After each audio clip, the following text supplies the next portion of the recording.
নমস্কাৰ শ্ৰদ্ধেয় ৰাইজ আপোনালোকৰ আশীৰ্বাদ বিচাৰি মই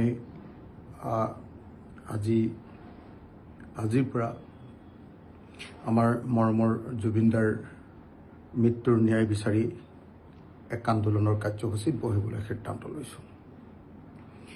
আজি 9 বজাৰ পৰা এই আন্দোলনৰ কাৰ্যসূচীত বহাৰ কথা আছিল পুৱা 9 বজাৰ পৰা, কিন্তু ইতিমধ্যে আমাক মাননীয় ৰাজ্যপাল ডাঙৰীয়াই 11:30 বজাত তেখেতক সাক্ষাৎ কৰিবলৈ নিমন্ত্ৰণ জনোৱাৰ কাৰণে আমি 12 বা 12:30 বজাৰ পৰা মই মোৰ আন্দোলনৰ কাৰ্যসূচী আৰম্ভ কৰিম। আজি প্ৰথমতে খন্তেক সময়ৰ পাছত আমি 11:30 বজাত মাননীয় ৰাজ্যপাল ডাঙৰীয়াক সাক্ষাৎ কৰিম। 3টা দাবী। এক, যে জুবিন গাৰ্গৰ মৃত্যুৰ ৰহস্যজনক মৃত্যুৰ CBI তদন্ত লাগে।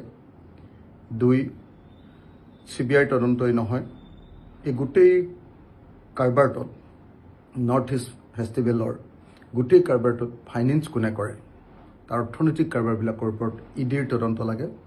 আৰু 3য়, কিন্তু আটাইতকৈ গুৰুত্বপূৰ্ণ আৰু আটাইতকৈ জৰুৰী আখু দাবীটো হ'ল যে অনতিবিলম্বে এই যিকেইজন মূল অপৰাধী সিদ্ধাৰ্থ শৰ্মা, আপোনাৰ মহন্ত আৰু তাত যিবিলাক মানুহে তেওঁৰ লগত সাঁতুৰিবলৈ গৈছিলে সেইসকলক গ্ৰেপ্তাৰ কৰিব লাগে।